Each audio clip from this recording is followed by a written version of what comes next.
fine, whatever you want, it's all good. So okay, let's talk about the market makers method tonight, and we'll talk about a few basics of it, and then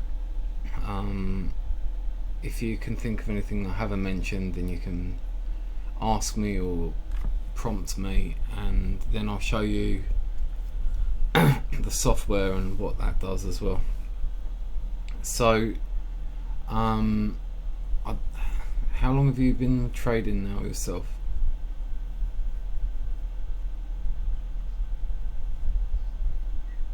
So yeah, quite a long time. And how long have you been looking at the market makers method?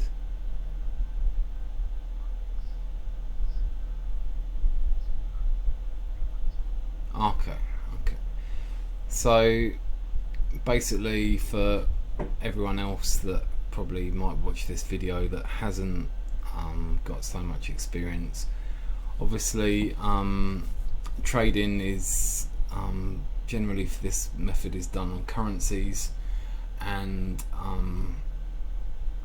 this is about trading in line with the market maker, who are the people that drive the markets, like banks, financial institutions, hedge funds, things like that. They like to trade with the retail traders' money, so they set traps for us as retail traders, and we want to be on the right side of their traps and trade in line with them.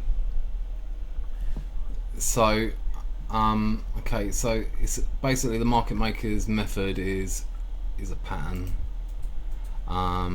which is quite simple. It's just W, V1, V2 and M, and it always starts, each pattern is WVVM or MAAW, which I might as well draw now before I get into some other details. A1, A2, AMW. So basically, each cycle starts with a foundation and then builds from there. So it's like a solid base here, and it ends with a base here.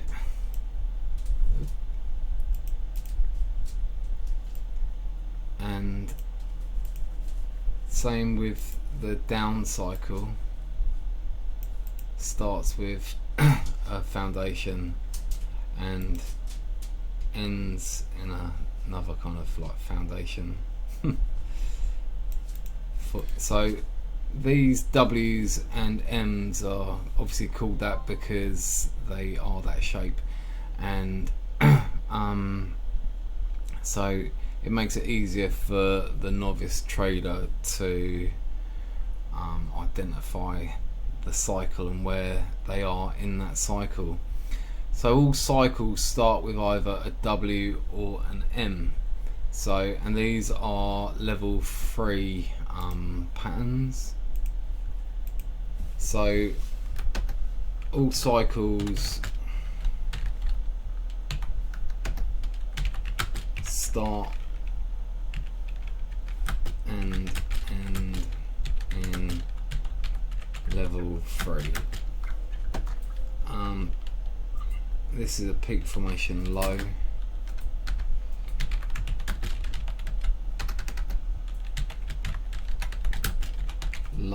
You could also call it a double bottom if you're familiar with those.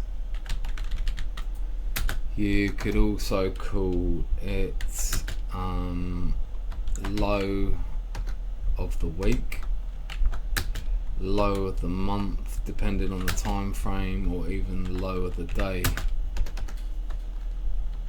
because these cycles exist in all time frames. However, primarily for market makers method, we generally trade it on a 3 to 5 day cycle on the H1 and M15 for entry, and sometimes we reference H4 if we want to be able to anticipate the H1 resets. So the biggest obstacle with this method is the resets. But once we understand what resets are, we'll talk about how to deal with those. So here we have our V1. It's like being on a ship because the chart's moving. V1, and this could be our stop hunt, or could be level 1.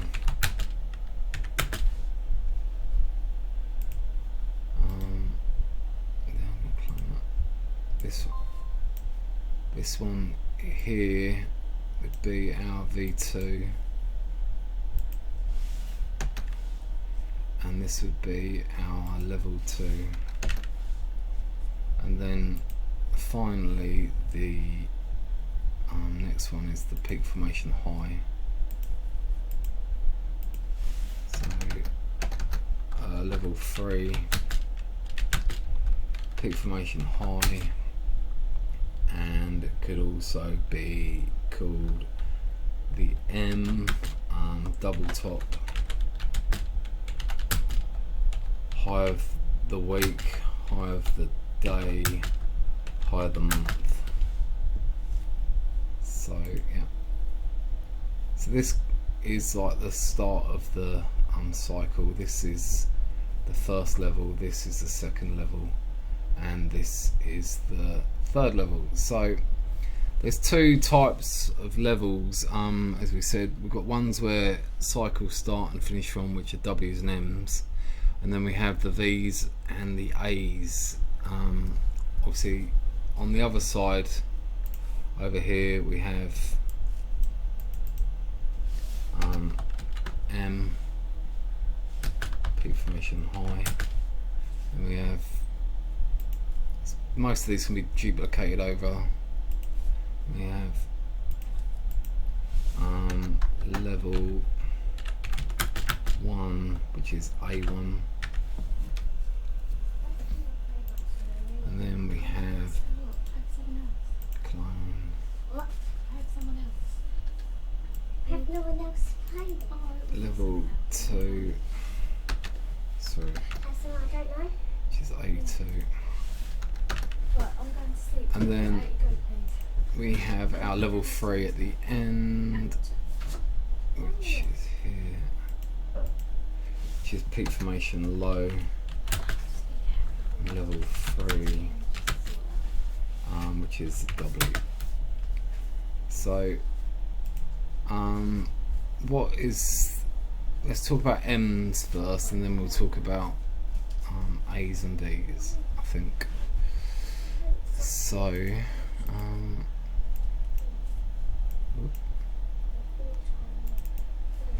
so M's are level 3 pattern,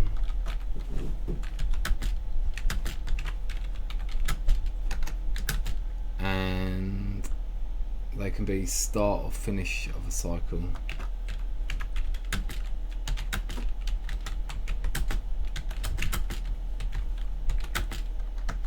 And they are a reversal pattern.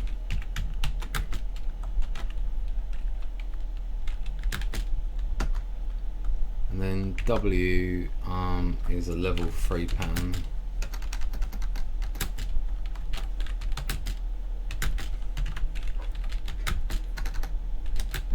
And level 3 and start or finish of cycle.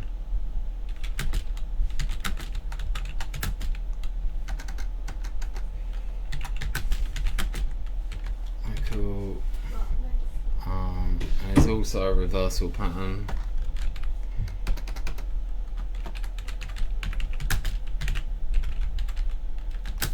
And it's also a type of reset. So resets,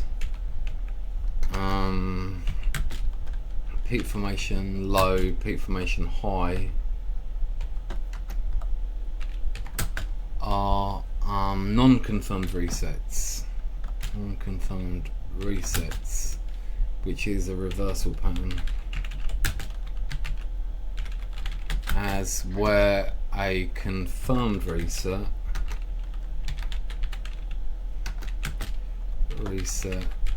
is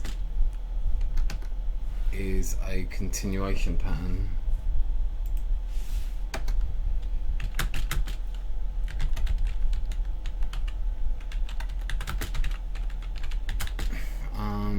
Which we're talking about A shape in the pattern and V shape.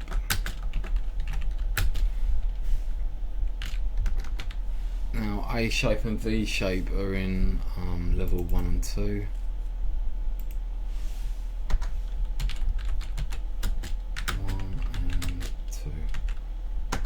And those are confirmed resets.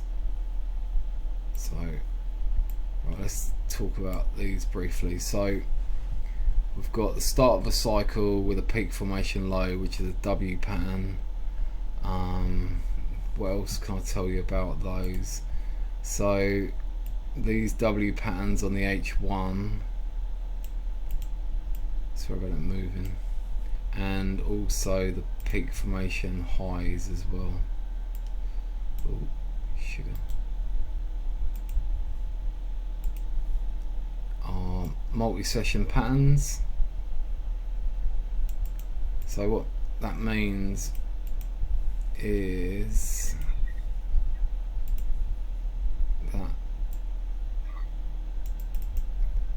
okay, so price would have moved down from a previous cycle, made a low of the day, and then gone back into the range to finish the day and consolidate into Asian session, and then the following day it stop hunts low but down to the previous day's low, and makes a second leg of the W pattern, and then we have to have an explosive move after the stop hunt to break the structure of the apex of the W, to go up and make the high of the day. So this would be our expansion move of the day, and then so we'd get an M pattern here on the lower time frame, and then we'd have a pullback again in the following morning, which would be to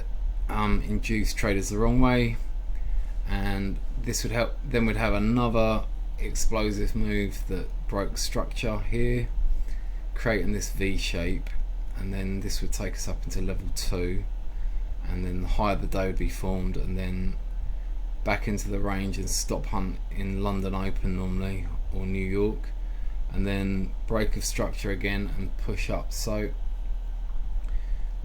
this there's like 3 days of rise, and there's also a day or so of this pattern forming where it starts and finishes. So that's why it could be like 1, 2, 3, 4, 5.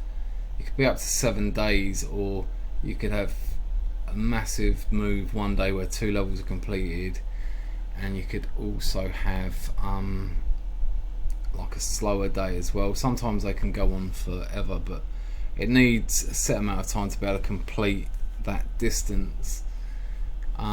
So each day we expect price to move 1 times the average daily range, and 1 level is normally equal to 1 average day's range, and 1 cycle is normally made of 3 levels, so is the equivalent of 3 times average daily range. So let's write that down.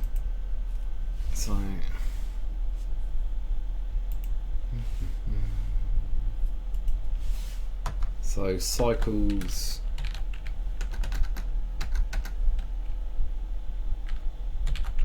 on H1, 3 to 5 days, and 3 times average daily range.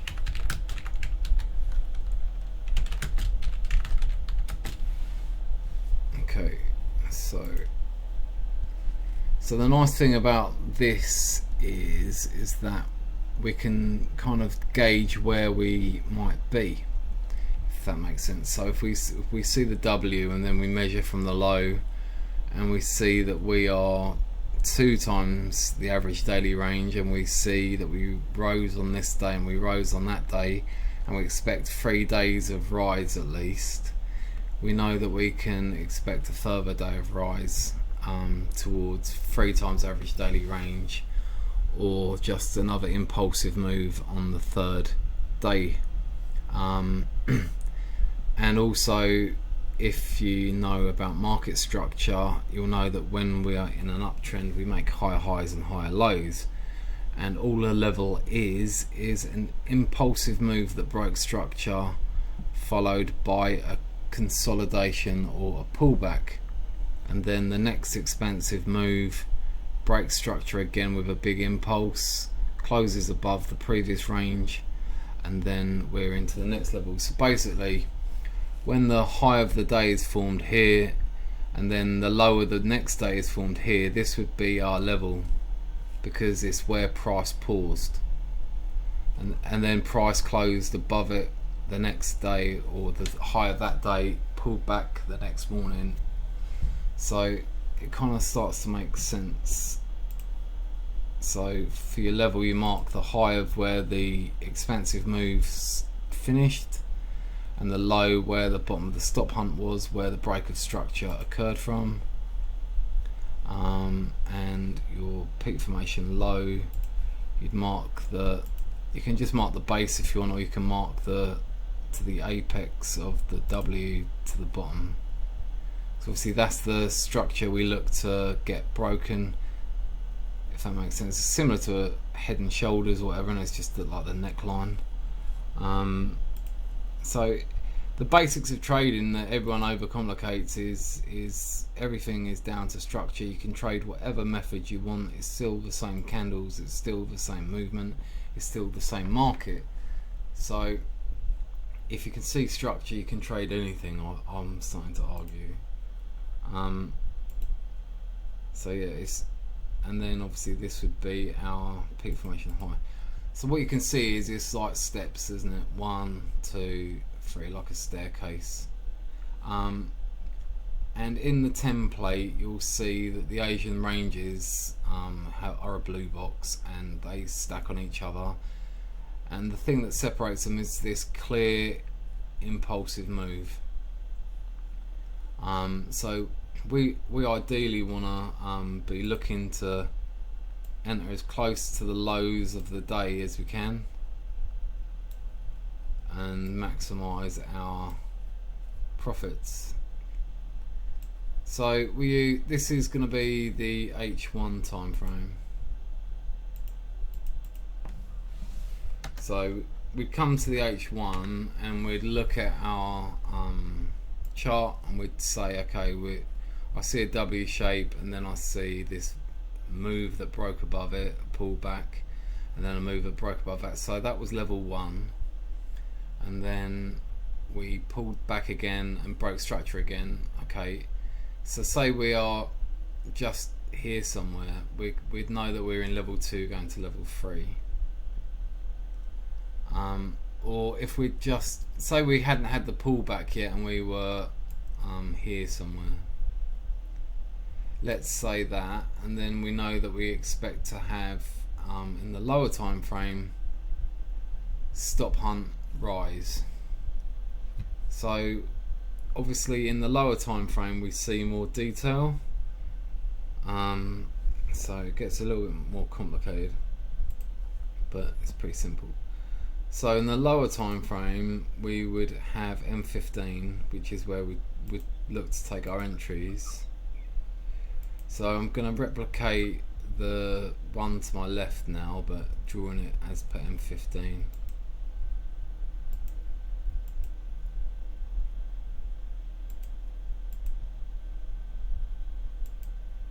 And then we'd have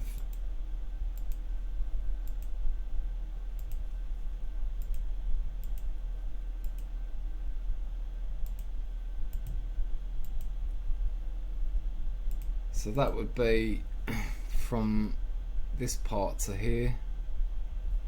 So we had because let me just explain something. Just going to draw something first so you understand.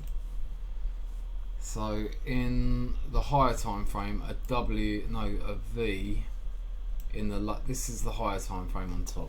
A V in the higher time frame will be a W in the lower time frame because there's more candles. So if you think H1, there's an M15, there's 4 candles for every H1 candle, so you're going to get more price action. So then a W in H1, I wish it wouldn't keep moving. Stay still. Wait, what a pound on pound USD. So a W in H1 in M15 will be the same as this. So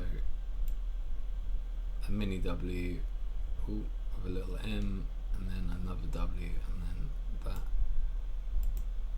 So it'll be like that. I didn't draw it very well because of the chart moving.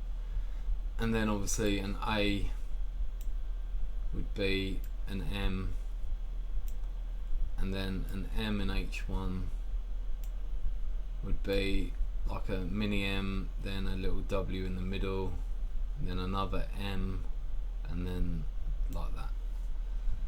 So yeah, you can, once you get the hang of it, you can see both time frames from the same time frame by imagining the candles kind of thing. So let me clear some of those. Right, okay.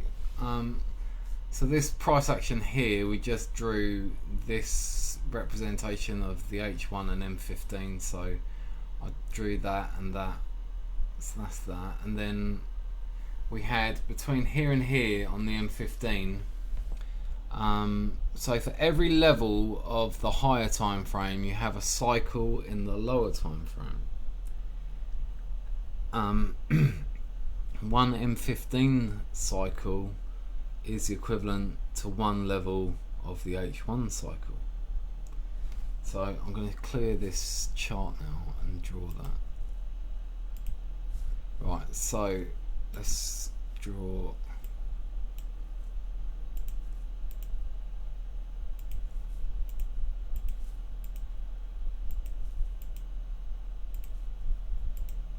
Right, so this is the H1 cycle. So from here to here we have one M15 cycle. From, because remember this is like 1 day's movement from there to there after each stop hunt. So the first stop hunt was from there to there, second stop hunt was from there to there, third stop hunt was from there to there. So they're like the trap moves to trap people the wrong way before they want to trade. So this is obviously 1 times average daily range, 1 day's worth of movement, second day's average range, second day of movement, third day's average range, third day's movement. Both broke structure, made higher highs, higher lows. The higher low is the manipulation before the impulse that breaks structure, taking us to the next level. So I drew the mini pattern. This is going to be our M15 pattern. So you can imagine, sorry, ignore the last bit. So that's going to fit on the lower time frame between here and here. So if I draw that, and then I'll show you how it continues, and then you'll be able to see the correlation between the higher time frame and the lower time frame for resets. A reset occurs after a level of the higher time frame has completed. A cycle of the lower time frame has completed, and then has to reset to continue the higher time frames trend and cycle. So as I said, a confirmed reset is a continuation pattern. So a confirmed reset is nothing more than this. So in supply and demand, it's a rally-based rally. It's just a higher low, higher high and a higher low. So, but as for the market makers method, we have our little W that sits on the second leg of the peak formation. We have our pushes up, or mini M15 levels. And then we have a little M at the end of at the high of the day on the first day's move, and then it comes down during the stop hunt to make the new low of the day on the second day. Gives us a little W pattern, and then does, which is a confirmed reset once it takes out the previous day's high, and then it does another 3 pushes up. Oh, sorry, and then it does another little M shape to make the high of the day again. Comes back down the following morning during London Open and makes a new low of the day, which is another W, and then pushes up and breaks the previous high of the day. Confirmed reset of M15. It's moving while I'm drawing it, it's hard. And then would make another high of the day over there, which should be an M shape. So that M would sit in here, and then each one of these moves out of the V1 and V2 on the M15 would be a reset. So you'd have, after each day, you'd have something like this. That'd be the high of the day at the end of the day, and then the following morning it dropped down as you're forming the V1 of H1 on the M15. You're forming a peak reset like that, and then you're going on to the next level now of the higher time frame with a new cycle on the lower time frame, and they kind of like sit inside of each other like a hologram. And then this would be your V2 forming with another reset, and then another breaker structure, V1, V2, and then that's your M formation, the high of the day with third level. So that's like the market structure on M15 of the 3 levels of the H1 cycle. So yeah, it's a bit much to get your head around at first, but it's good to understand, because if you complete a cycle of H1 and you're at a peak formation high and you've completed your 3 levels, and then you go to the H4 and you can identify what level you're in. If you're in level 1 or level 2, you know that you're not going to get a straight cycle down from here. What you're going to get is you're going to get the completion or continuation of the next level of H4. So you'll get a on H1 you'll get a peak reset and then a new cycle to the upside. So that's why sorry, it's going all over the place.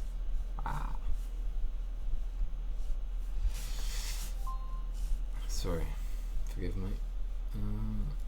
Yeah, let me find my mouse. Oh my goodness, what is going on? What are you doing to me, computer? I'm going to delete and start again. So basically the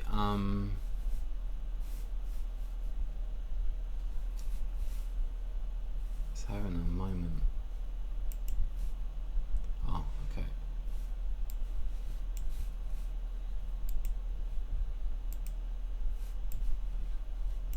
Yeah, so basically after each level of the higher time frame, you have a level in the lower time frame, and the higher time frame is always 3 times the size of the lower time frame. So let's go through some of my pictures that I did earlier, because otherwise I'll end up doing them all again and it's pointless. So where did I start earlier?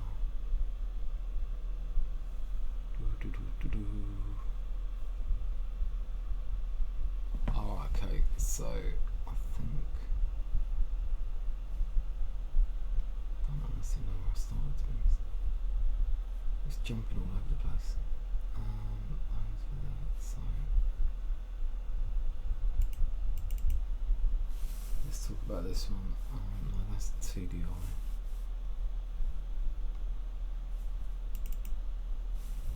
Okay, so I'll bring this over.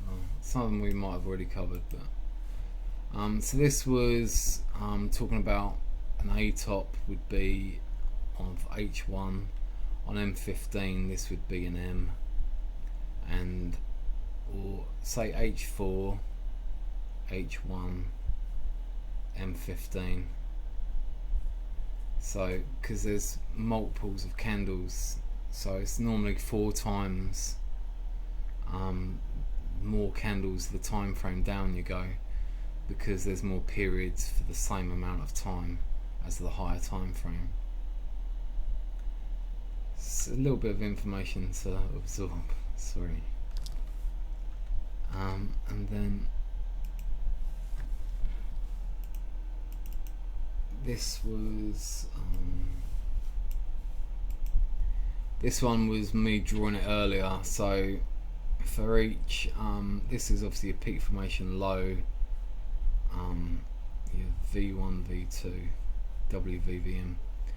So came down, makes a low of the day, goes up, makes a high of the day, comes down, makes a low of the day, and then in the move that breaks the structure to take to level 1, you have a mini cycle on M15, and that is 1 level of H1.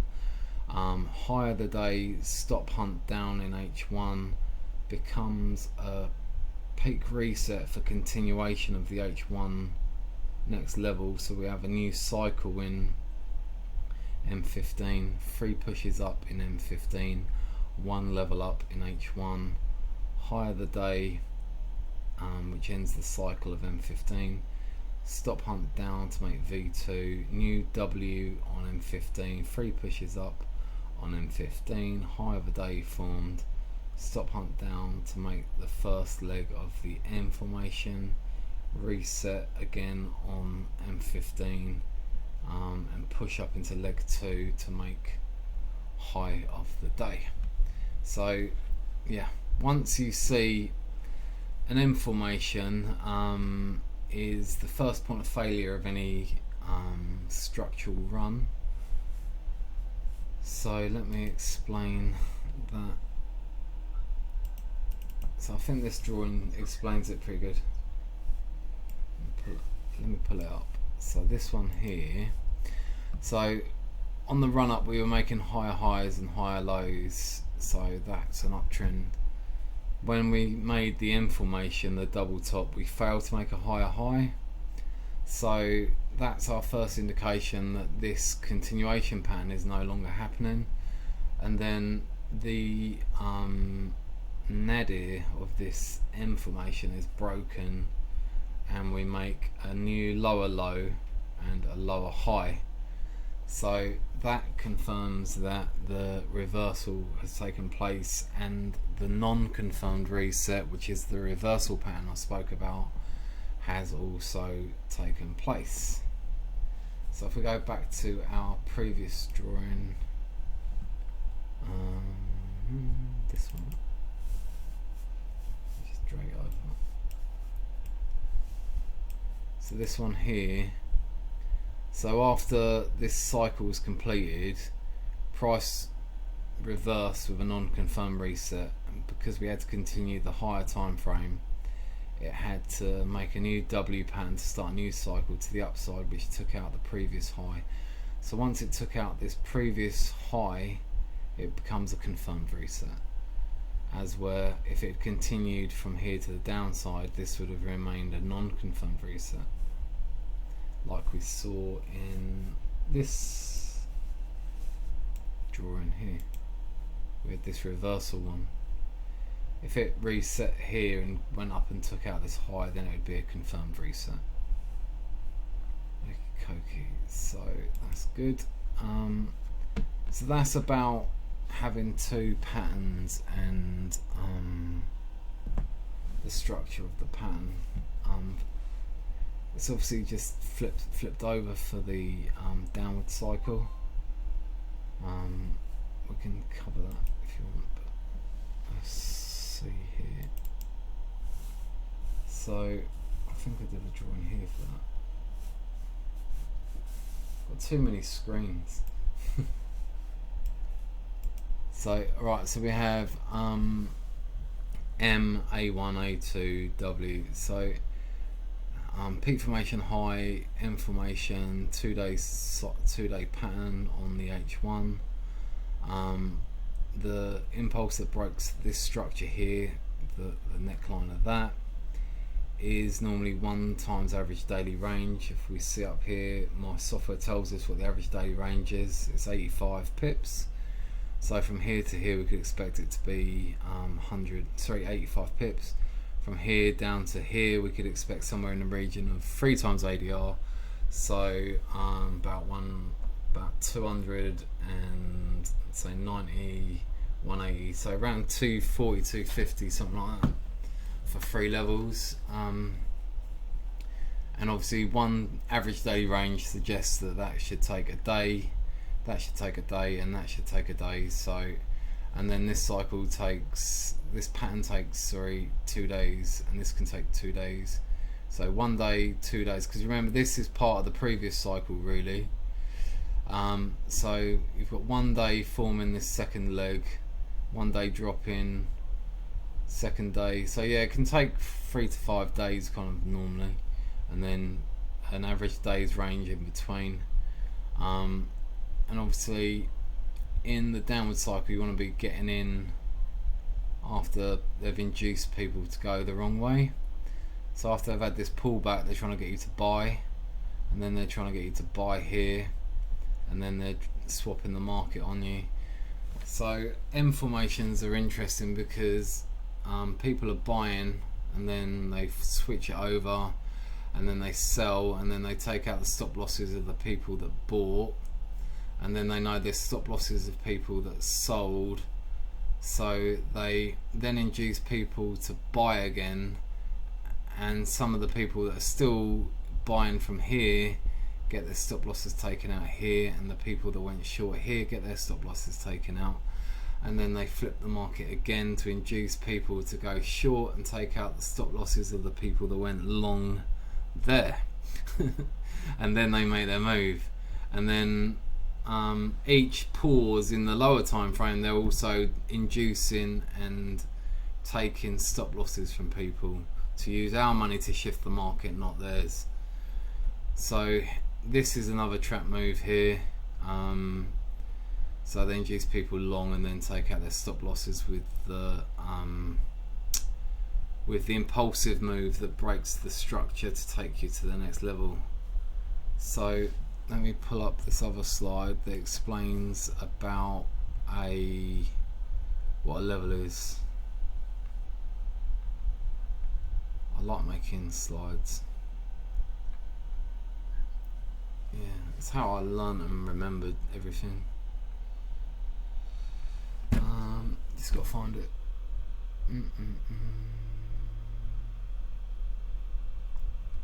Oh yeah, so these are good.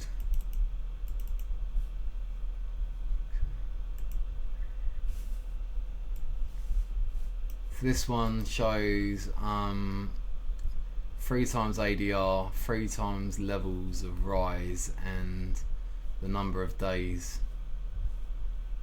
So this is your level 1, 1 times ADR, 1 level, 2 times ADR, 2 levels, 3 times ADR, 1 cycle from top to bottom, 1 day, 2 day, 3 day, 4 day, 5 day. if that helps.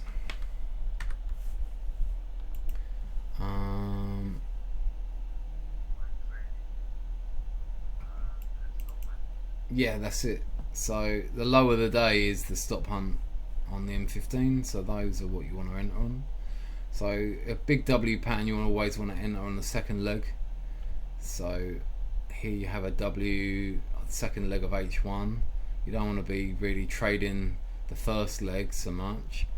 You want to wait for the second day after the shark fin of the first leg of H1. Look for the W on M15 for entry, close above the 13 EMA. And then you want to trade 3 intraday pushes of M15, 1 level of H1.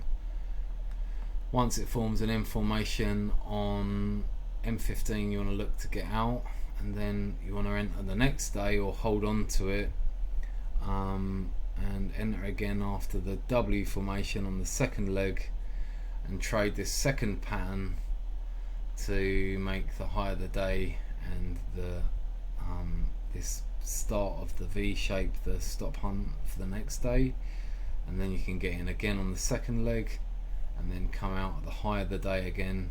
So you want to enter at the lower of the day and get out at the high of the day, enter at the lower of the day, get out at the high of the day. If that kind of makes sense, I think it does. Because the pattern exists on each cycle, the cycle exists on each time frame, it kind of like has to hologram itself in on a smaller space between the levels. So a level on the higher time frame is a cycle and a reset on the lower time frame. A new cycle, a new reset, a new cycle, a new reset.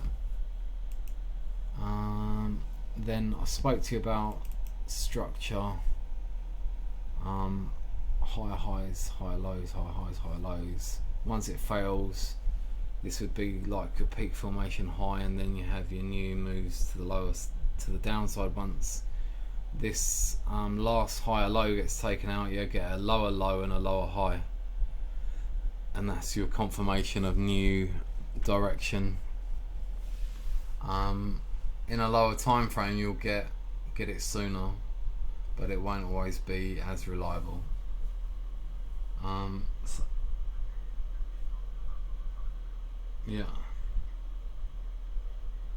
Yeah, if you're trading H1, but until you get a close beneath this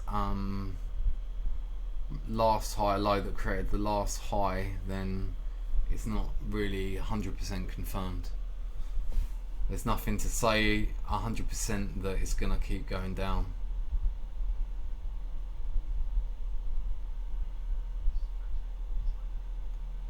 Yeah, this is more so just market structure, but we'd normally with market makers have an equal high, but sometimes you only get one. But this would be our M formation basically. But yeah. Sometimes it's just an A top even at the peak formation high. They don't always do a pretty pattern, you know, because it'd be too easy. It's the principle of structure, which is I've explained quite well here. So higher high, higher low. The resistance here that got broken becomes support, and it flips over from resistance to support. And then when this top gets taken out, price comes back and often tests it, and it would become support after being resistance. The peak formation high has like equal highs, and then once this which would be support gets broken, it makes a new lower low after taking out that higher low, comes back and retests that somewhere around that previous higher low to make a lower high, and then you have lower low, lower high, which is market structure to the downside. So yeah, all I'm trying to do is, rather than getting you to look at a load of EMAs and a load of ADR readings, I'm trying to get you to be able to picture the pattern in your head so that you can go, okay, that's a higher high, that's a higher low. So it's easier then to see where you are with more accuracy, and we spoke about trading naked as well, so not without indicators, so not without clothes, because that would just be weird. What you do in your private life is up to you, but so yes, I've got lots of good ones. I did have a picture of, let me pull up my Discord and we can look at some of my slides. So here we go. Bring that over here. So in my Discord earlier, I shared some more stuff. So a level is an impulse followed by a stop hunt, a pullback, or a consolidation. So that is the same shape, or it could consolidate for a bit. It's a structure though, so it's a move up, then a pause, and then a move up that took out the high and or the low if you're going down. So it's like that movement. The important thing is that it cleared the previous level with an impulsive move, and as you can see, each of these levels is clearly broken by this impulse. So we move lower than the low, we move lower than this low. So I think you can understand how the cycle kind of works somehow now. I can't understand how to do Discord because I just closed it.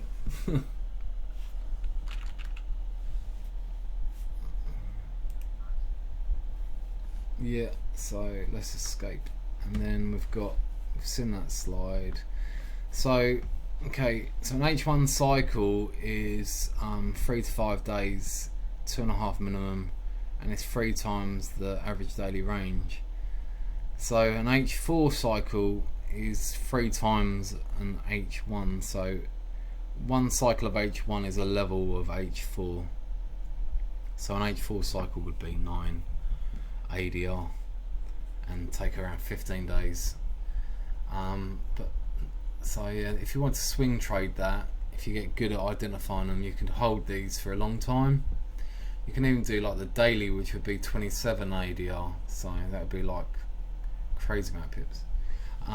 But it starts to get really complicated when you try and work out the higher structures. So sticking with H1 and M15 is good, and checking H4 to see if you're in level 1 of level 2 of H4, to see if you're due a reset on H1, to know if you're going to continue the trend or whether you're going to reverse. You'll have to watch this back probably to get it in your mind. So M15 cycle is a level of H1, and an H1 cycle is a level of H4. There's 3 levels in each cycle. And then earlier I did this drawing. So one cycle in the M15 is a level of H1. So this is the H1 and this is the cycle of M15. And this is our reset to start the new cycle of M15 and the new level of H1. And then this is the patterns we drew earlier. I think I drew things a bit better earlier. A level is a pause in price, A1, A2, V1, V2, continuation. And I said we can mark the level by marking the high before the pullback or the stop hunt to the point price closes above or below the initial high or low of that level, hence they are continuation patterns. M and W patterns are reversal patterns, end of cycle, start of a cycle. They're the foundation, the building base for the new cycle. First sign of structural failure, no new higher high or lower low are formed. Trapping pattern, they induce and trap, as I explained. We trade multi-time frame as we need to be able to see the tricks of the market maker. We must know, I spelled no wrong, where we are to know where we're going, and we should pay attention to candle closes. Wicks are generally just manipulations and dips for liquidity. So ask yourself, when the move, where did the move start from when you want to enter? Where did the previous move start from, and where are people's stop losses likely to be? And these are the places you should look to enter from. Then I said you should try and enter there, so it's logical. In an uptrend, we're looking for higher highs, higher lows for buys, and lower lows, lower highs in structure. We're looking for sells. Enter on the pullbacks where a previous move started. Come out where you see a potential roadblock in front of you, where there's no clean price action. There's support or resistance. There's something in your way. Follow the pattern. Use the average daily range to see if you've got much more average range to travel, because you might say you've got an ADR of 100 pips and you're looking to enter at 90 pips, then you might want to wait till the next day. And then this was the picture that I said about the peak formation high, where it failed to make a new high. So it's the first sign of reversal, breaks the structure, takes out the so it failed to make a new higher high, and it failed to make a new higher low. So it made a new lower low, and then it made a new lower high. So that is then reversal structure in place to the downside. So that is, although we call it levels, we call it A1, we call it MW, is structure. The whole thing cannot exist without the changes in structure. And when the up move is over, we have to have the downside structure. If you get my point. Because I'd rather teach someone how to be able to recognize any kind of sell situation or buy situation, because it's easier to know if you're on the right side of the market, rather than, and you can be a self-reliant trader, which is better for you, not necessarily you, but anyone watching. So change in directions confirmed is logical. Price must close beneath the previous level, not just spike it, because if it hasn't closed beneath it, then it's possible that you're still going to visit or trade back into the direction that you came from.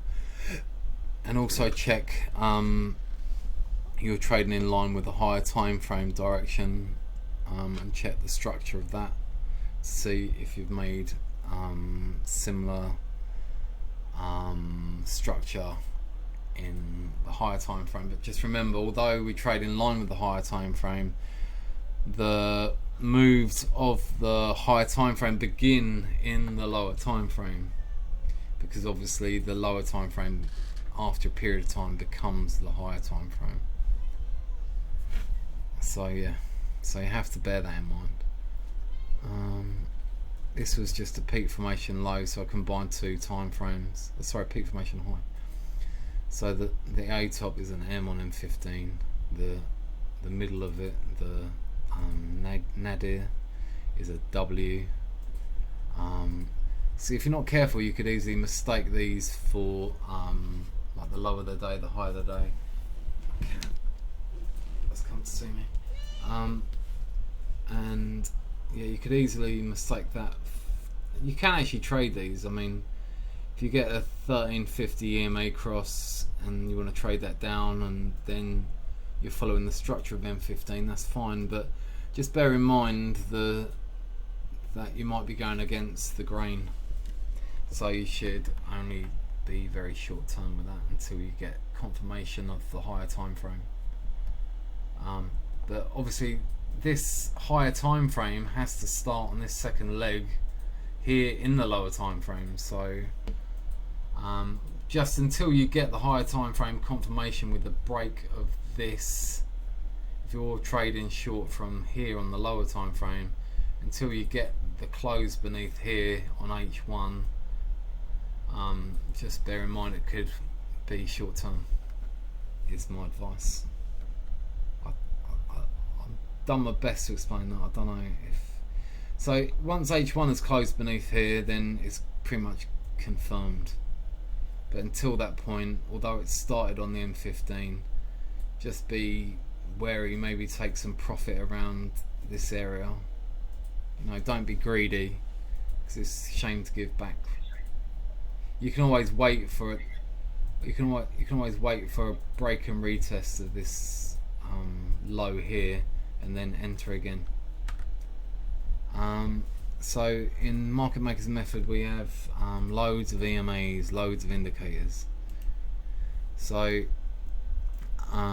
they can help us identify where we are in a cycle. We have the mustard and the ketchup.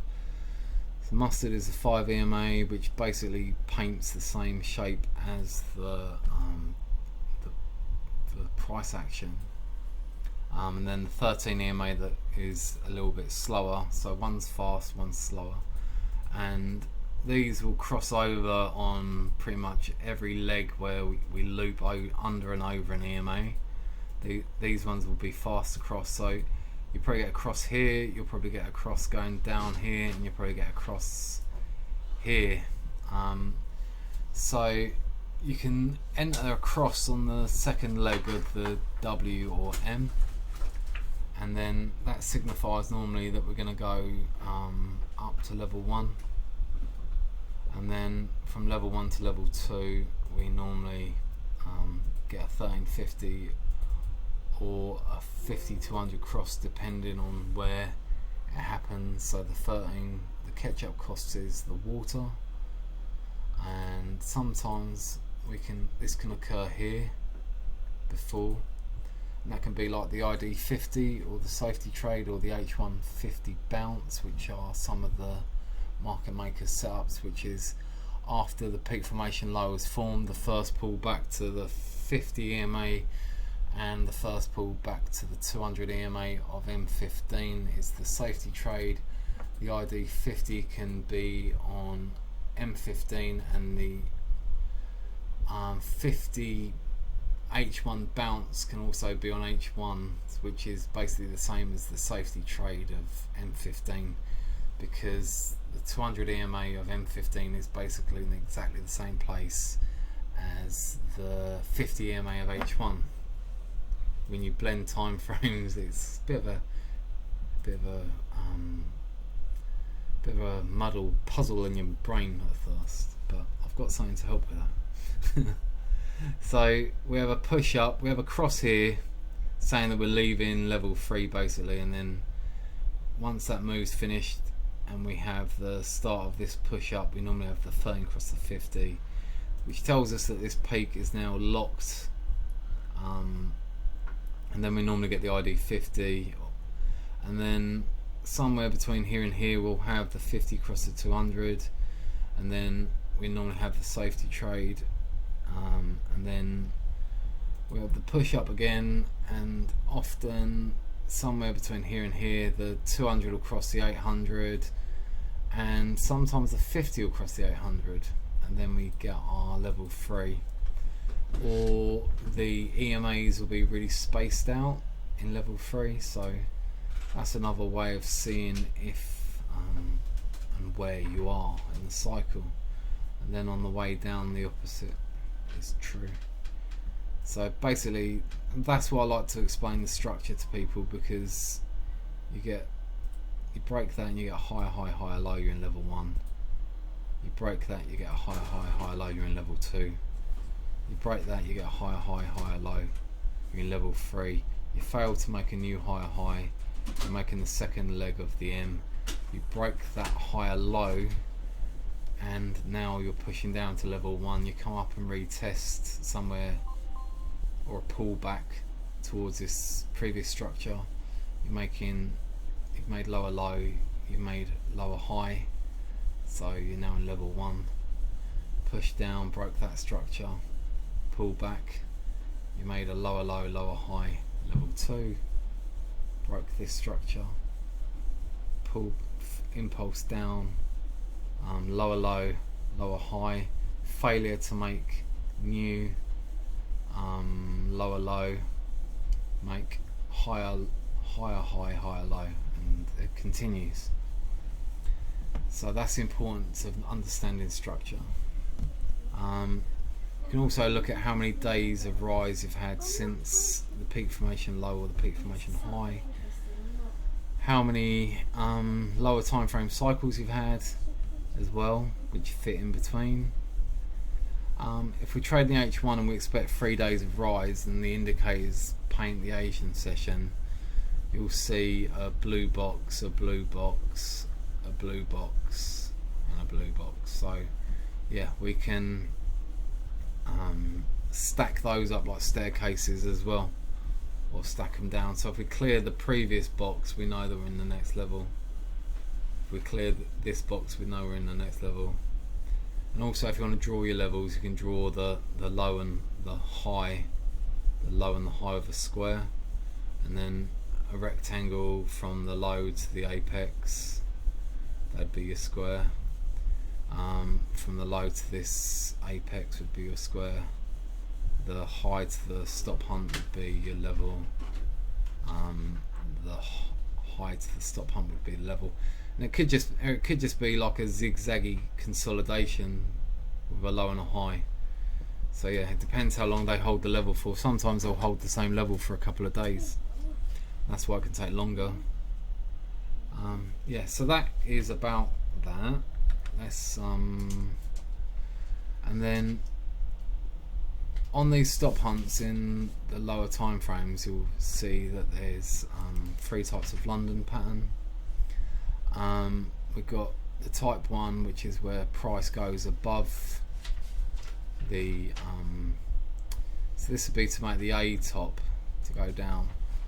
Price would range through Asia, then push up to make the stop hunt, make the new high of the day, and then we want to enter on the second leg of the M and trade the 3 pushes down of M15. Type 2 respects the top of the Asian range and forms an M formation off the top of it. The type 3 respects the AR50, which is the midline of the Asian range, and makes a M formation off the midline of the Asian range. And normally you'll have the 50 EMA present or the 200 EMA present on these other two. They'll normally stop hunt to the 200 or the 50 EMA. So yeah, that's interesting. And then the opposite for a type 1 long, this would be your V shape of H1, but it would be a W on M15. So type 1 long would be a stop hunt below the Asian range and a W formation off the 200 EMA would be the low of the day. Type 2 would respect the low of the Asian range and form a W. 200 EMA, 50 EMA probably be present there. And then finally the type 3 long would be a fast moving market where you don't really get much of a stop hunt. It's more of a consolidation, and the 50 EMA would be here, and you'd normally get a W form off of that, which would be your low of the day. You can watch this back and look at this picture a bit more detail. I just want to cover something to do with the TDI. So on your second leg entries, you want to be looking for some kind of reversal pattern. Railroad tracks, it shows equal bottoms, no wick. It shows a shift in momentum and a solid support or resistance. Quarter woods, just the same thing, just they keep flipping over like piano keys until you get the direction you want. Evening star's a reversal pattern. Evening star is the one with the, so it's from long to short, so you had strong momentum, indecision, and then a strong bearish candle, and then we had morning star. This first candle could be red as well. You can have this previous candle, then indecision, then a shift in momentum, or you can have a shift candle which is just like a large candle, bigger than other candles, at least 10 pips, and all of them should close above the 13 EMA and be second leg entries off a W or M pattern of your entry time frame. In a downtrend, look to trade off M's only. In an uptrend, look to trade off W's only. then I drew, so yeah, on a so after a peak, and you get a peak low and you get a close above the 13 EMA, you could take a long, and then on the pullback to the 50 EMA, and then a close above the 13 EMA, you could take another entry. This is just like a continuation. It's not a specific example. It's just showing you that once this 13 crosses the 50, it means the peak's locked, and then a retest of that and another entry is, it's just how to trade off the EMAs basically with a confirmation close above the 13, because you can trade retests of the EMAs if you understand the structure. I did this for someone that didn't really understand the structure and understood EMAs. So TDI is explained here. So a W formation on the TDI, the first leg normally has this green line, closes outside this blue line like a hook. We call that a shark fin. The second leg of the W forms inside of the blue volatility bands. These are just Bollinger Bands, and they're called volatility bands. So they're like dynamic support and resistance.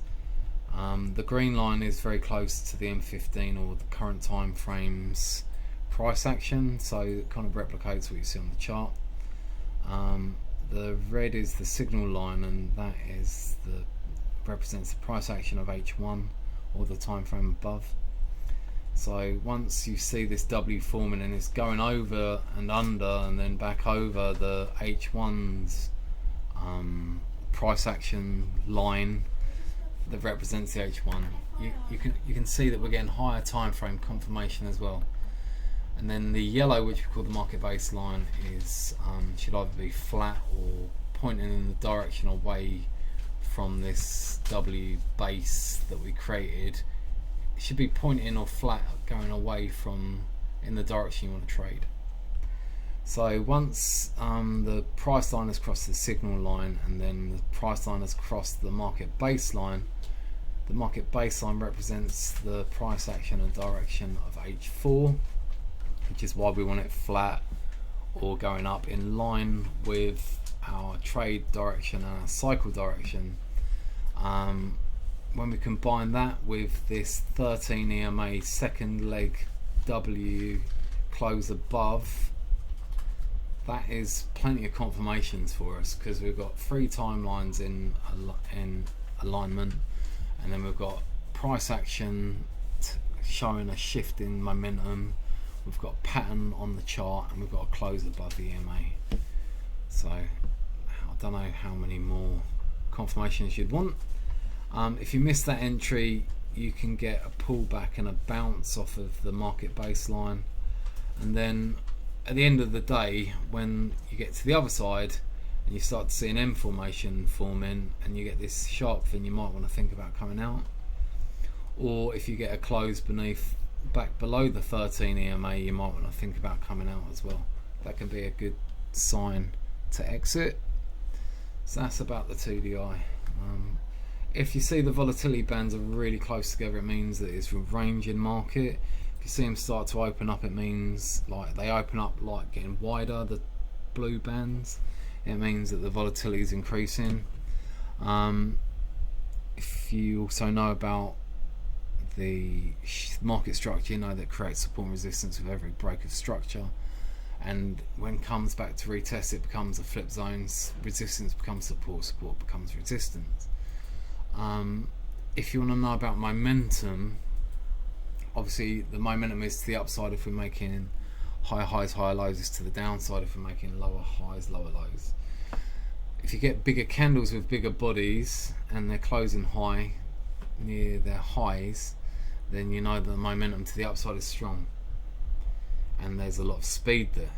So also with the creation of a big engulfing candle, we know that there's a lot of liquidity left behind, because there's a big gap where there's no consolidation or anything, so price is probably going to come back and test a previous level of support or where structure got broken.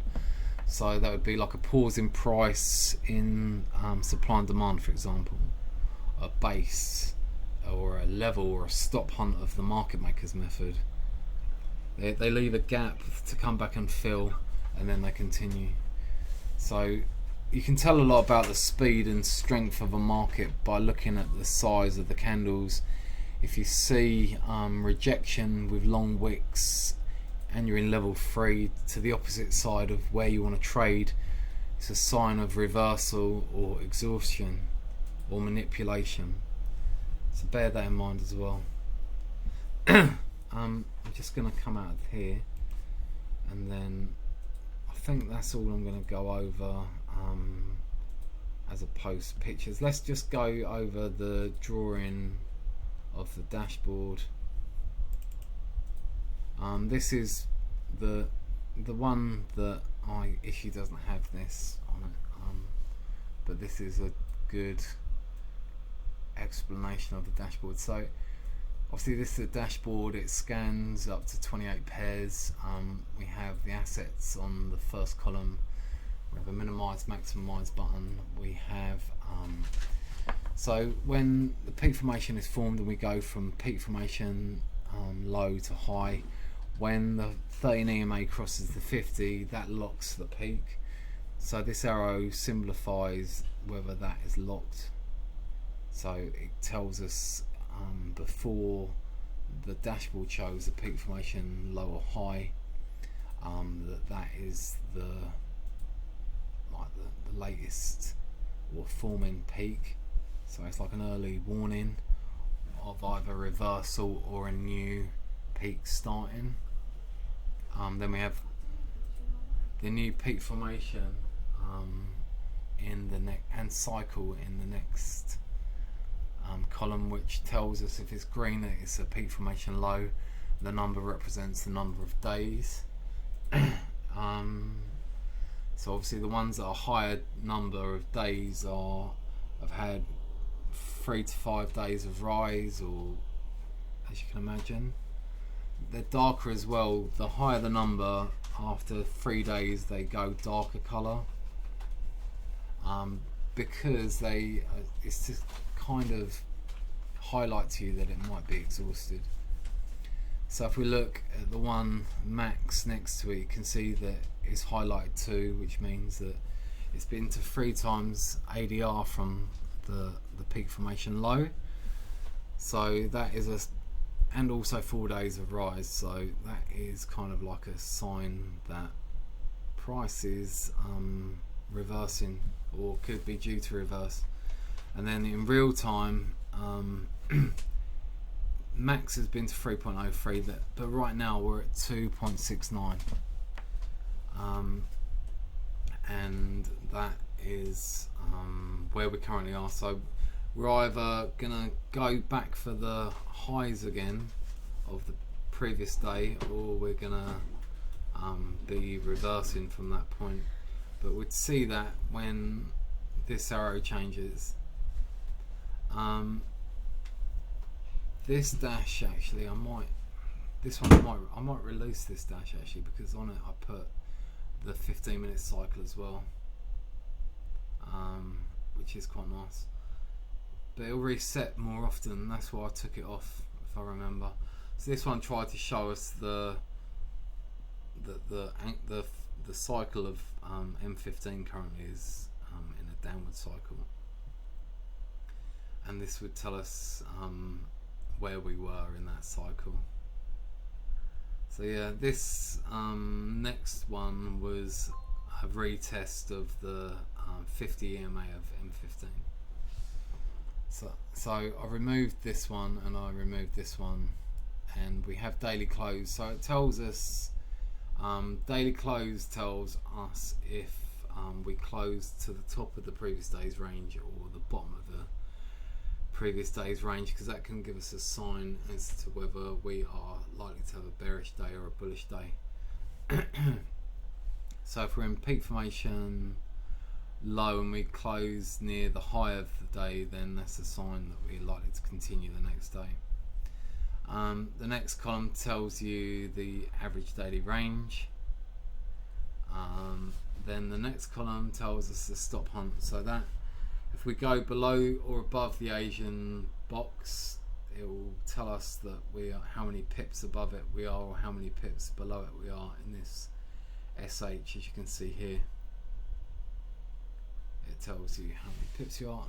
And then the next one over tells you the daily range and the range of the current day.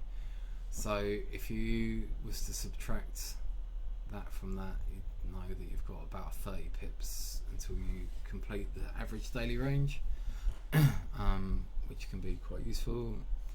And then this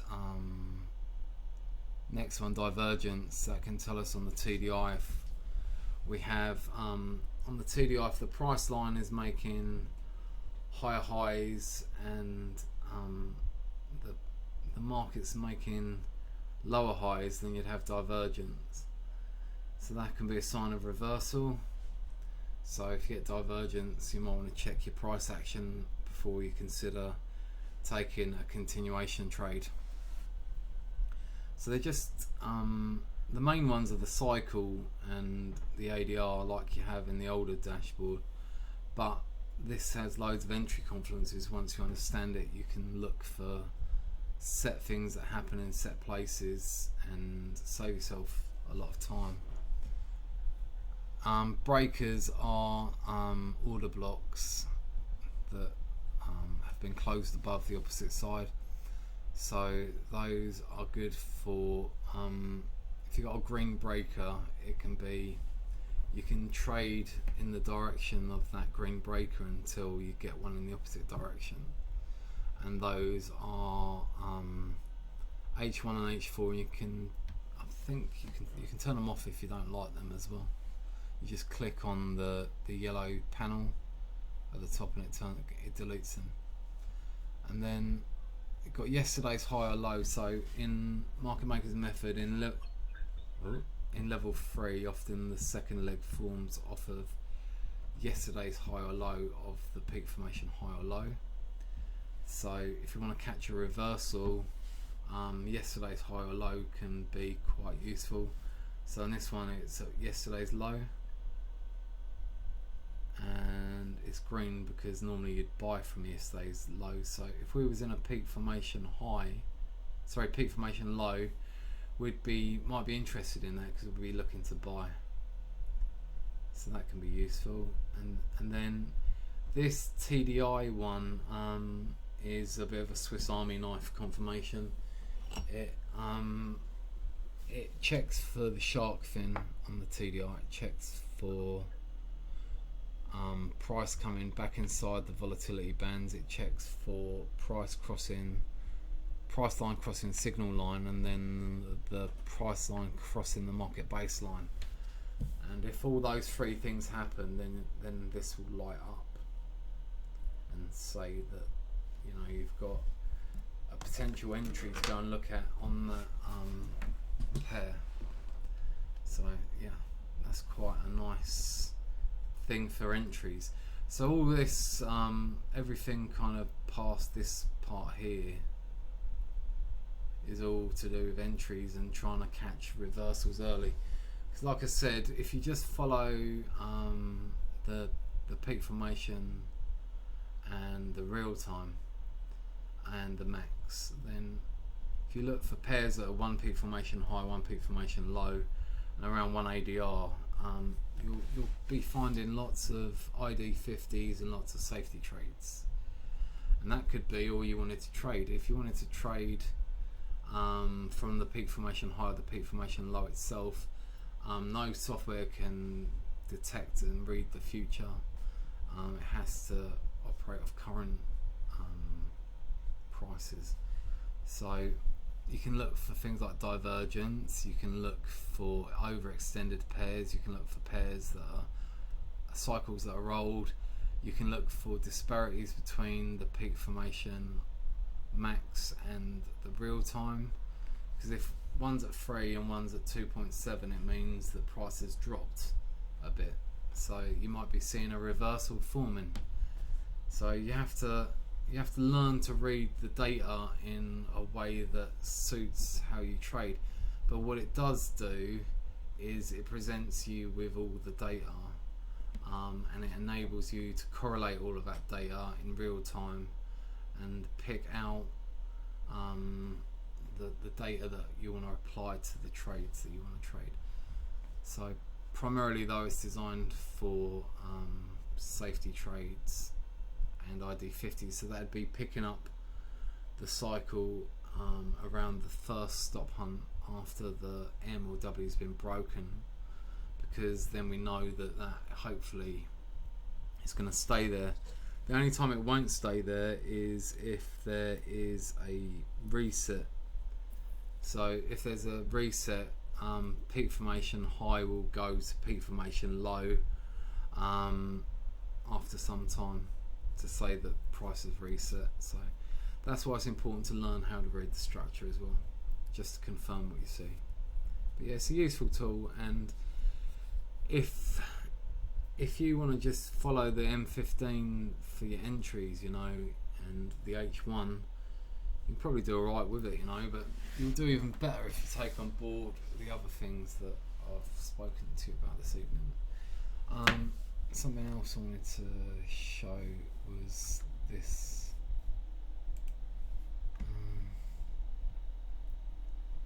I shared this with some of my students.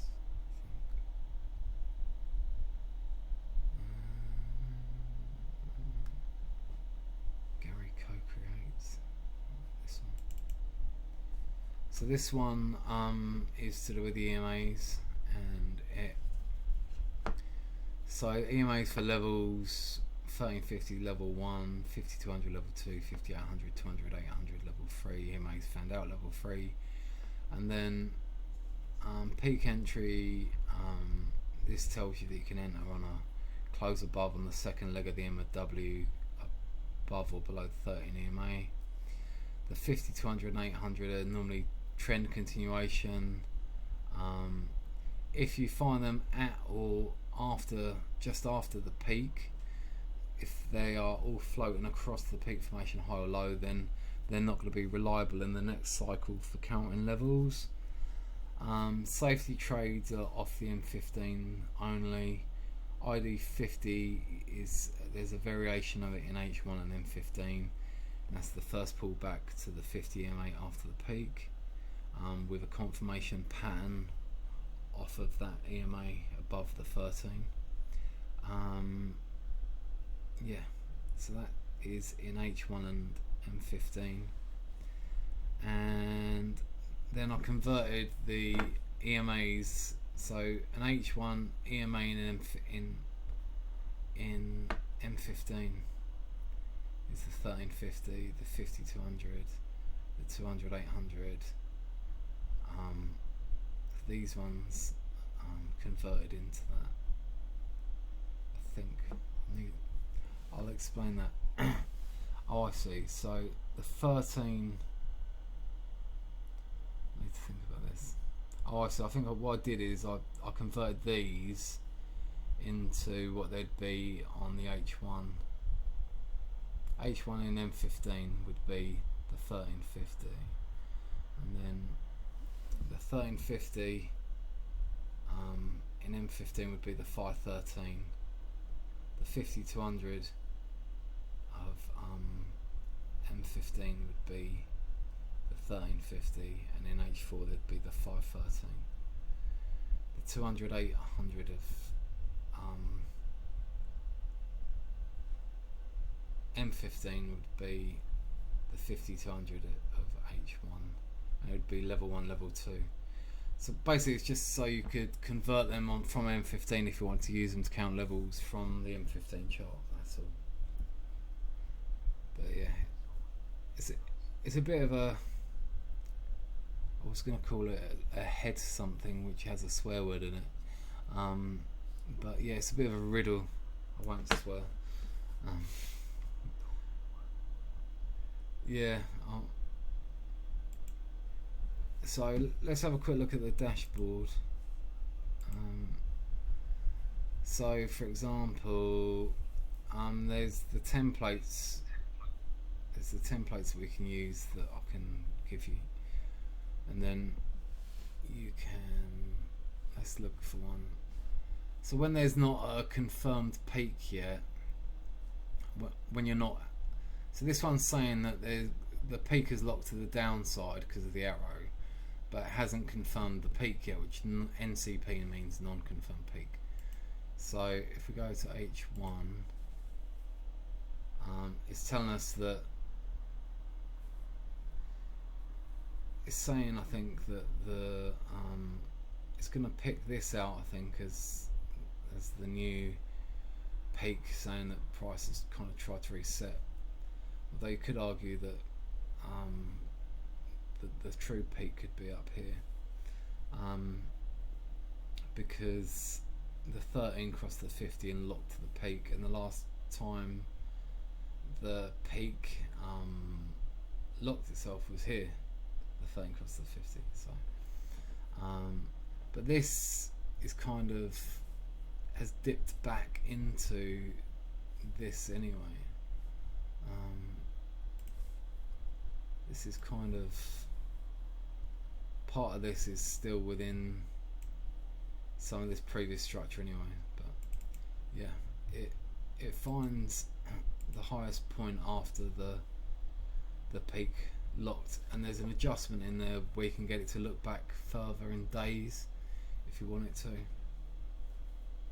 So it can look back up to 4 or 5 days, I think, past where the peak locked, but because it locked multiple times, it's probably going to pick here.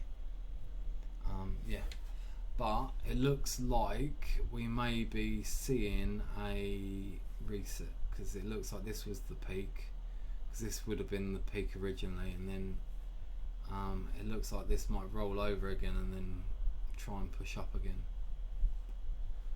We'll have to see, but this will tell you the last peak lock. It's one of the traps of the market maker, and however you trade, not every cycle is clean, so you have to learn to pick out the resets and stuff.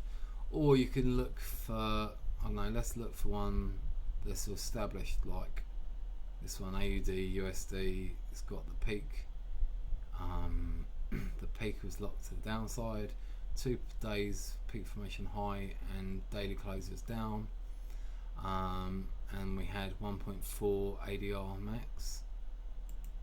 So our peak formation high is shown up at the top. Our projection lines are down to this point to show us where 3 ADR would be.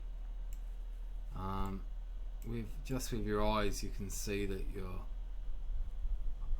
like level 1. That's about ADR really, because you had this strong impulse down, a day of drop, and then this kind of like structure here is like the level, and then we're probably going to see another drop in the morning. We might actually see the drop come straight out of I think it's going to be like a drop off of the top of this Asian session here.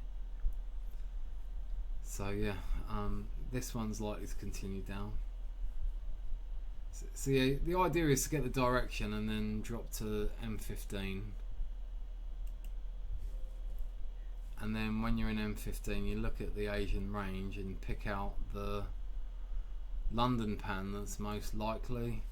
So here today we formed one off of the top of the Asian range, like I showed you. So that's a type 2. So that's a type 2 entry off a 200 EMA, which is the 50 EMA of H1.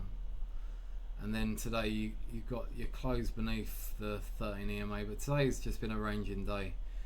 So in a ranging day, just always, that's why we look to take the trade from the high of the day, because then if it ranges, you still could have made a small profit and got out at break even. So yeah, like for it to go to the next level, it needs to break some lows and break some structure. So yeah, so those setups, if you combine the direction with the London setups and then look for the type ones, you're going to look for stop hunts, green stop hunts above the range. You're going to look for, you might look for yesterday's high or low as well. Yesterday's high was a bit far away here, but like yesterday's low was there if you were looking for a buy. Like the low of the day formed off of it today, so this may well turn into be a peak formation low in the end if it goes up and breaks the previous high. We just have to see what they do and then react to it. But you'll get a confirmation of TDI if we get a shark fin, price outside the band and then back in and crosses the market baseline. Something will show here. If price goes next to yesterday's high or low, it will show here. These are the breaker blocks. So if I just minimize that. So our let me just turn them off a sec. Yeah, so our last breaker block was bearish, and it's this black outline. And I think the first one, where was our first one? So our first breaker block.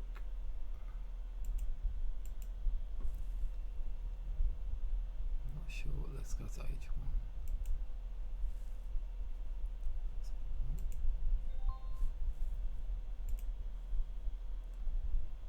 Can't see it for some reason. Oh, okay. Well, our first H4 one. I couldn't see the last one. The H4 one's here, so price broke beneath the H4 previous order block that got broken, and then has retested it. So that's a good sign that price is likely to continue to the downside. If price closes back above it, then it's more likely to go to the upside, if you see what I mean. So if price went back above it and then continues to the upside, you get a green. But basically the current breaker block of, so the first one stays red and then the following ones, so if you've got a red one, it means that until you get a green one you keep trading red, and you follow the black rectangle. So the black rectangle,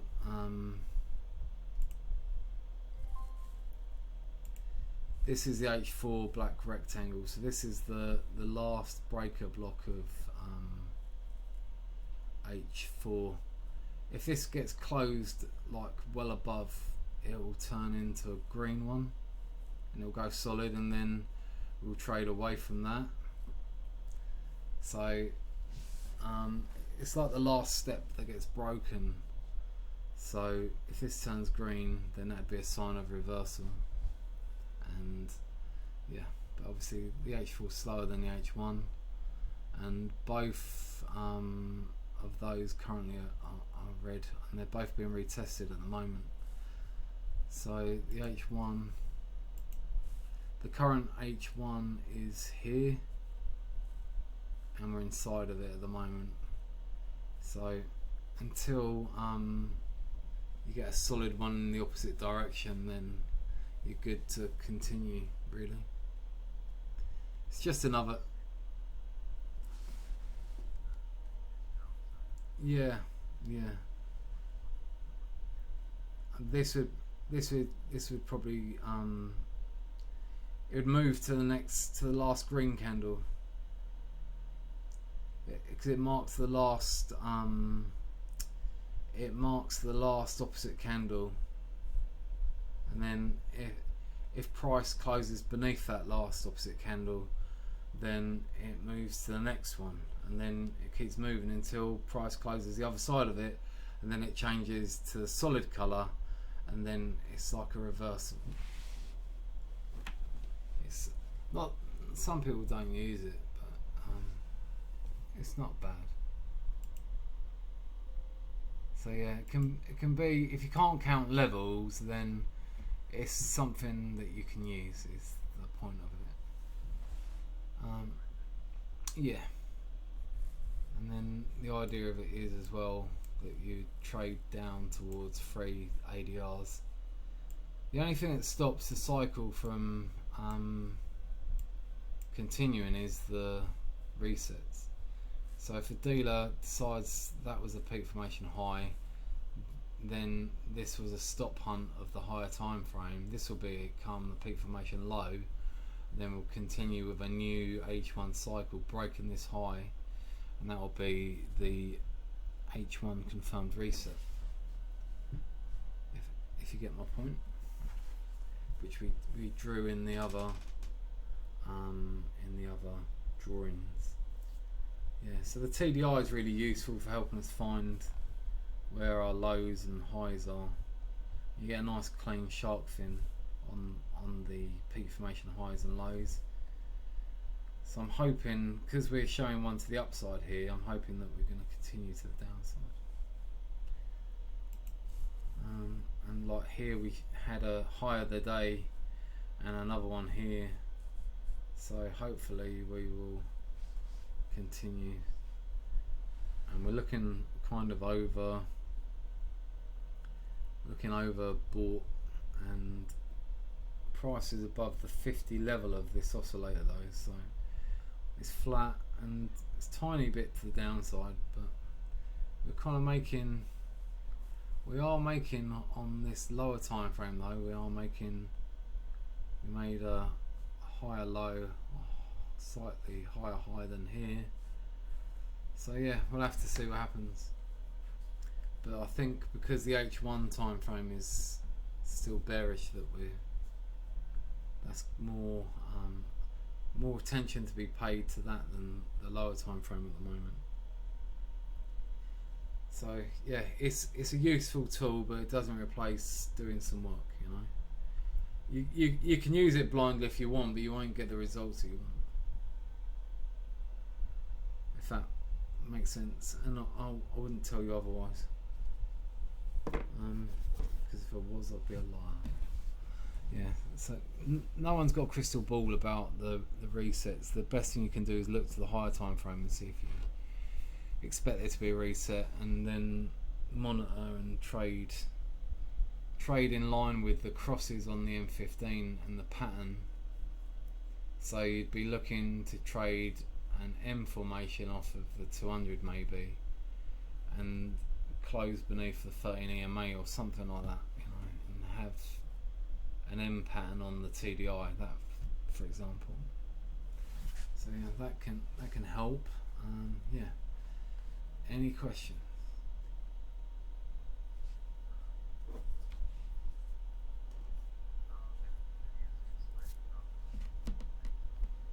Yep. Yes. Yep. And then we can do some more together as well if you want. We can always do another one another day, and yeah, and then I can use these videos to help other people with as well. So do you think it looks like a useful tool? Yeah, it's cool, and it's programmed so nicely that it's just really smooth.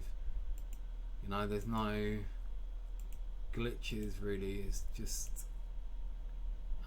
it's nice. You know, it's, the version that was previously leaked had errors in it anyway. So because it was one of the earliest versions, it had the daily range isn't accurate, and there's several things that the TDI, so many things. This is why this dashboard's such a beast, because I wanted to decentivize people to use the old one. I wanted it to make a I had to try and elevate this one to make it remain competitive. Another thing that's good to do if you want to get better at market maker's method is, now if you look for a pair that's got a good daily range, and let's go to Euro JPY and go to the M15. So if you start off with H1 always and just look, you've got your W formation there. You had like a shark fin, and then you had a second leg in the band. Then price crossed on the second leg, it crossed the signal line or bounced off of it, and then the price line crossed the market baseline. The market baseline's kind of going like a bit bottomed out and a bit flat. This is starting to get higher highs. You've got the bullish candles coming in now, and you also had this is the wrong time frame anyway. We've also got the support of the 200 EMA. So there's loads of confirmations there of the peak of H1, then entry M15. So as I said, normally it's a 2-day pattern. So first day, second, well, Asia, multi-session. So we had this low and this low, and then they came back to partially touch that. They dipped back into the peak formation low structure today. So if you come to the market today, you knew that you had a peak formation low, and then you saw the EMAs going through the Asian range, and then so these act like support, and then you saw you had this is timing is kind of London. This is the ideal time for the stop hunt box. This shows you when the lower the day or higher the day is normally formed, if it's formed in this section, in this session.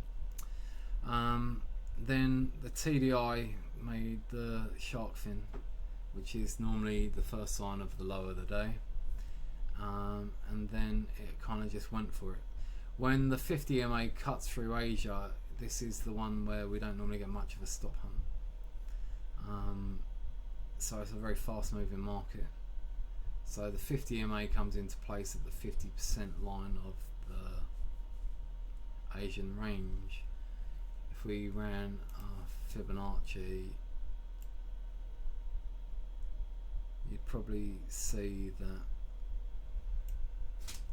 this is 0, the bottom's 0 and the middle's 50. You can see that around that kind of area, the nearest kind of support and resistance flip zone.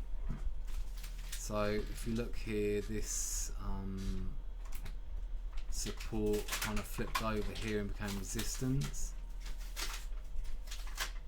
See that?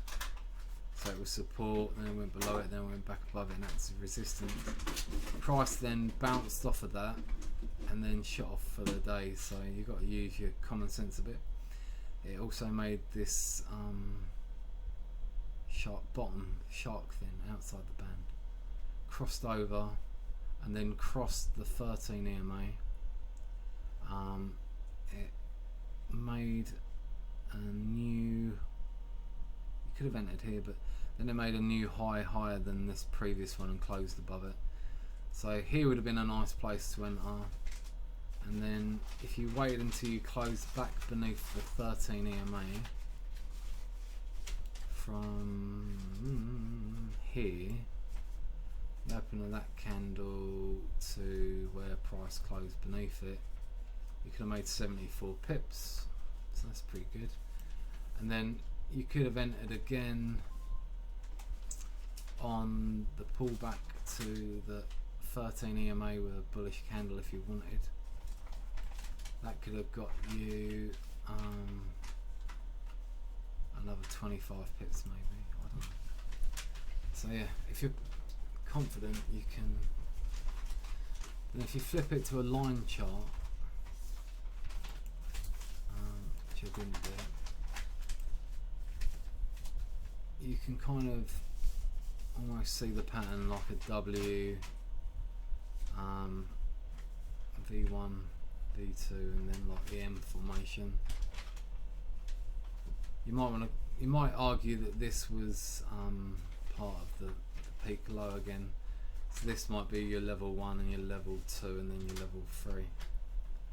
It's kind of like, yeah, because it made like a false run and then came back into the lower level and then retested it and bounced. So if you'd have entered, a lot of people would have entered here, and then they probably wouldn't have got stopped out either. They've just got a little bit of drawdown, and then if it had this stops here and then gone up for the rest of the day. Sometimes you can't help that, and sometimes they'll come back and hit the low of the session or the low of the day, previous day. So they might hit the low of the previous session, what might be the low of the Asian session, or they might hit the low of the New York session, which would be somewhere around here. So yeah, there's all sorts of things they can do, but you've got to marry it all up and make a judgment, and no one can do that for you, and you're responsible for that yourself. Whatever you do in your own trading, psychologically you have to see yourself as the one who is responsible for what you do. If you're not responsible, you're trading from a place of ego, and you have to let go of your ego and admit when you're wrong in trading. There's nothing wrong in being wrong. We're always, everyone gets it wrong, but seeing where you went wrong so you can improve next time is the key. Yeah, so yeah, I've talked for nearly 2 hours on no sleep. I still haven't been to bed. And I stayed awake Saturday night, Sunday night, and didn't really sleep in the daytime much on either day because I expected to sleep last night, and I had to stay awake. So yeah, I'm pretty tired. But yeah, I think I've shared with you probably more stuff than I would normally share with people. But I feel that if I can help people, then it's a good thing. It's more of a promotional video to help yourself, and also to help others that might want to use the product. And then this is also available on TradingView, and to get this actual indicator, I now ask of people to buy the TradingView subscription, because I won't sell this on MQL5 because that's where the previous one was leaked from. So that's why people message me on there when they buy it there and ask them for the new one, and the simple answer is you need a subscription of the TradingView to, and then as long as you've got a subscription there, I'll allow you to use this one as well, just for my own security. And also on the TradingView you get the TDI, you get the smart money concept stuff with the order blocks and stuff. And what I'll do is, with you, I'll do a session where we go through the version for TradingView and also the smart money stuff as well. Yeah, and then moving forward, I've started a Patreon page where I want to start some kind of community in Patreon where which is similar to almost what I do now, but I'd like to have a presence there and build a community where we can all help each other and do good things. And everything that I do with my software that I sell, I put into making new tools, and have done since I began. So it's not something I get to make all the toys that I want, but I don't really make any financial gain from doing any of this, just experience and the pleasure of meeting lots of people. So yeah, otherwise I wouldn't have met you. So yeah.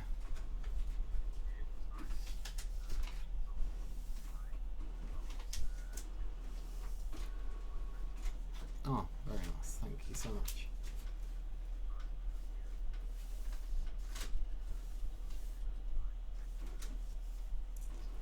Ah, yeah, we'll talk about that in our private chat. But one of the things that I would like to say about that though is having an open mind and being open to psychological things. You know, not having your own mind. You know, because we're very intuitive creatures, humans, and you know, our programming that we get through society telling us we can and can't do things can affect us greatly psychologically, and in trading the ego is one of the biggest things. And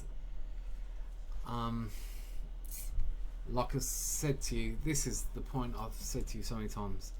I've been trading 10 years and I think you can probably tell I have a lot of knowledge inside my brain, because I've done nothing but study.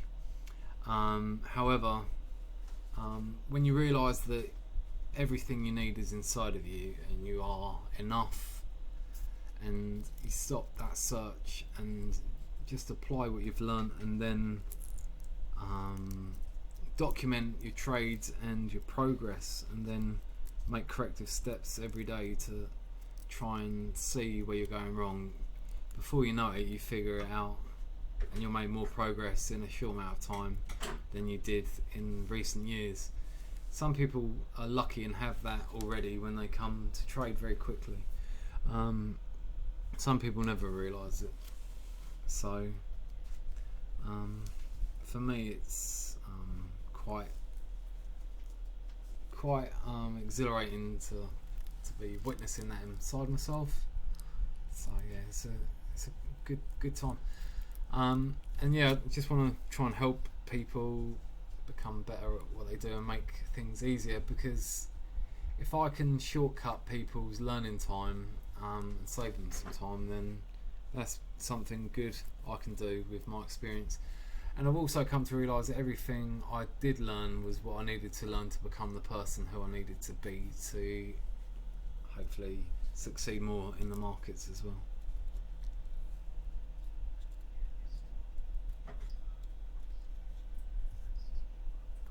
Oh, yeah, there was 70 versions made of just this tool alone. And the wonderful thing about it is the more you use it and the more you get a deeper understanding of the strategy, the structure of the pattern, the cycle, you start to notice other patterns in the data that the dashboard presents to you, and then you find different ways of trading with it as well. So yeah, you can learn how to trade reversals with it, continuations, and find good trades quickly. So yeah, or you can limit it down to just a couple of pairs if that's all you have in your trade plan. So yeah, right, we're pushing almost 2 hours, so I'm gonna go and spend some time with the family and get this video uploaded and share it with some people. Would you like to join my community? Okay, perfect. And yeah, hopefully you can become part of it and we can do some wonderful things together. That'd be great. Thank you. Yeah. Yes, of course. Yeah, I'll sort that out. Yeah. Alright, I'll thanks for your time and speak soon. Thanks so much. Bye bye. Bye bye.